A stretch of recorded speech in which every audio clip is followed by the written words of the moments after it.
as the Executive Director and founder of the Brotherhood of Excellence Academy. We're on a mission of ending fatherless generations by preparing males for empowerment, entrepreneurship, enrollment, enlistment, and employment. Under our empowerment series, we have launched this awesome broadcast called Teaching Boys and Raising Sons. So today, you're going to get an opportunity to hear the teaching side of Teaching Boys and Raising Sons. So we have invited a number of special guests that will walk us through this journey of what does teaching boys look like in the classroom, or what is manhood? What does that mean, and how is that defined? And so you will have the opportunity to hear from numerous males who are walking in this thing called manhood. So we are so excited to have you on our journey today of, again, teaching boys and raising sons. And we look forward to getting started. Let's go.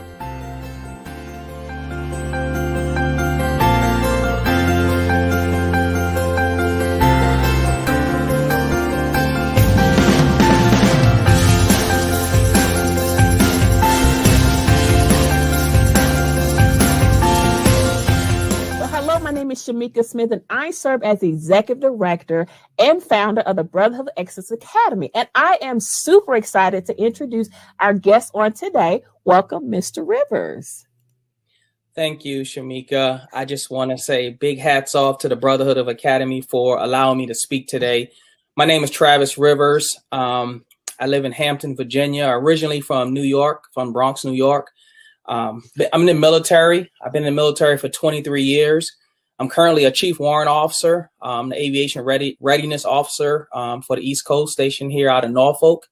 And I'm just happy to be here. I'm married, have 2 children, a son, Travis, 15, and a daughter, Troy, 12. Thank you.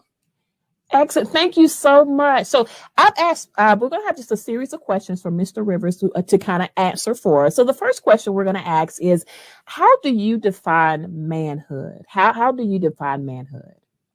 My definition of manhood, that's an excellent question. I think it's just a process of growing, learning into who you desire to be or become. It's not necessarily a boy turning into a man. It's just your process of growing, learning, and whatever goal you have to that you want to achieve to become as far as yourself, your character, who you are. I love that. So it's an individualized process, ultimately, having individuals achieve their ultimate goals. Right. I love Absolutely. that. So now, of course, the follow-up question to that is what kind of characteristics are defined in terms of being a man? When you think about being a man, what kind of characteristics are involved in that? Characteristics, I would start with being God-fearing first. I think that guides and shapes us into like who we want to be and what we model after. Number 2, I would say you would have to be trustworthy. Honest would be number 3. I think you have to be committed to learning and understanding the process of what it become or what it would take to become a man. And finally, I would say you have to be committed. You got to be committed to the journey. That's what I would say. Absolutely. I love that. Make sure I got God-fearing, trustworthy, honest, and committed. Yes.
I love that.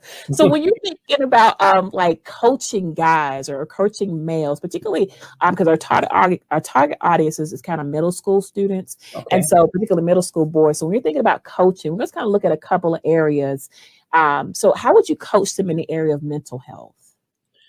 Um, Honesty. I would start with honesty. You have to create an environment first to allow them to become comfortable to talk to you one and allow them to understand that you too have gone through things and it's okay to talk about it. So in that area, I would say it's okay to ask for help. I think in our community, in African American community, we are told you have to be tough. You can't talk about certain things. You got to deal with, suck it up. And I think nowadays we have found that our boys specifically are in need of someone to talk to because they are going through things. A lot of the struggles that we face, and I even talk to my own son about, and I'm realizing I'm growing also as a dad, is that I can't use the tactics that my father taught me. Those ways were probably, valuable then, but I can't use those in today's society. It's just different. So I have to, really listen. I think listening is a number one thing I would say when dealing with young boys in the area of mental health, and you have to listen to them, and that's a skill that we have to learn as Black men. We gotta listen to our boys. I love that. Yeah. I think, and I like how you touched on sometimes it's difficult for males to actually talk and communicate and really admit there's an issue or a problem that's happening. I think when we've seen our global pandemic and a lot of mental health issues have also arisen as a result of that, is really creating safe spaces for our male to be able to talk with us. Right. Now, Right. what about the area Absolutely. of emotional Safe space. development? What about emotional development? It all ties in together, but I would say this: it's okay to ask for help. It's okay to ask for help. You don't always have to be tough. It's okay to say I'm sad. It's okay to say I'm scared. And I think that as a boy, we're kind of told that you have to be all of those things, all the time. But we all go through things, and we are human. We have feelings. And it's not just because you're a boy or you're a girl or you're a man, whatever, we have feelings. So we have to express to our young boys that it's okay to ask for help. It's okay to be honest with yourself and say, hey, I'm scared, and we have to support that. We have to support that. We got to give them a safe space to be able to talk freely, and that's, yeah. Absolutely. I think, and it goes back to that creating those environments where they can actually express themselves and they're not judged or not criticized. Right. They're not made to feel like I'm not a man because I shed a tear. Did that make sense? Right. I cry. It's okay. Exactly. It's all right. Let's release the it's emotion. all right. It's okay. Yeah.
What about the area of physical development as well? We know that our males, particularly at the middle school level, can be very fidgety, and sometimes teachers have an issue with that. But how do you develop them in the area of physical development?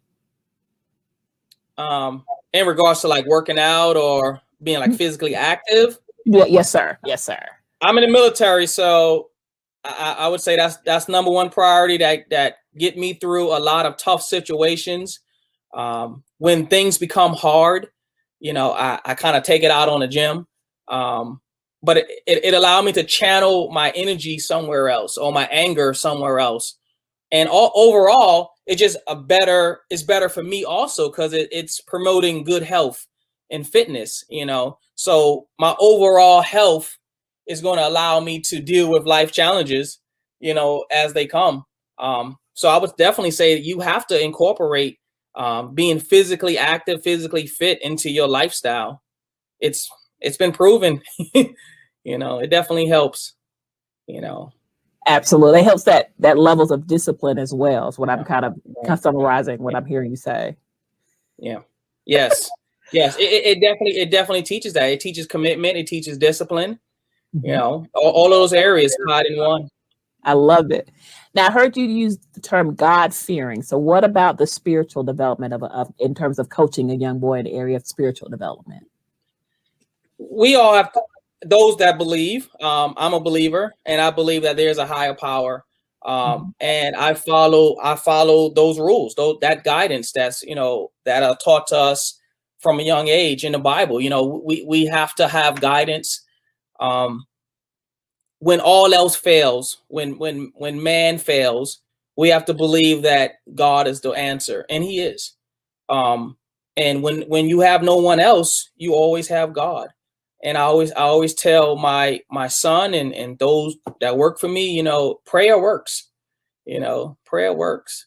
Whatever you do, my pastor always say you don't have to read the whole Bible, just know one verse, and that'll get you through. And I believe that. I love it. You don't got to know the whole Bible, just know one verse, and that'll get you through.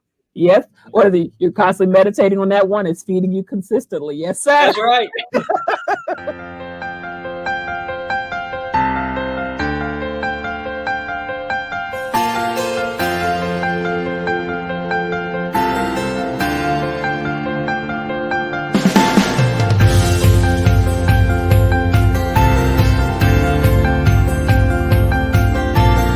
Hello, my name is Shamika Smith, and I hope that you have had the opportunity to enjoy our broadcast. I hope that you walked away with nuggets of wisdom, leadership components, and things that you could implement, whether it be in your family or whether it be in your learning environment or your teaching environment or whatever the case may be.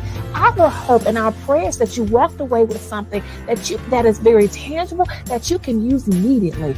If you have enjoyed this broadcast, take a moment and share it with others so that we can continue to spread the word of how we are utilizing the component of empowerment through our broadcast, teaching boys and raising sons, so that others can be empowered as we all walk in this thing called life together. Also, if you are looking to donate to an organization, please consider us. We are a 501c3 organization, and so all donations are tax deductible. Once again, if you are looking for an opportunity to give in order for us to continue this broadcast, visit our website, also listed below, but also take a moment to just donate or share or let individuals know of the great work that we're doing under our broadcast, teaching boys and raising sons. We are so honored and privileged that you have taken time out of your day. We know we are all busy. And we are so excited that you have taken time out of your day to come and learn a leadership nugget, a word of wisdom, or something that we hope that will encourage you on your journey. Once again, I am Shamika Smith. I serve as the Executive Director and founder of the Brotherhood of Excellence Academy. Again, visit our website located at the bottom of your screen, and we look forward to seeing you next time. Take care.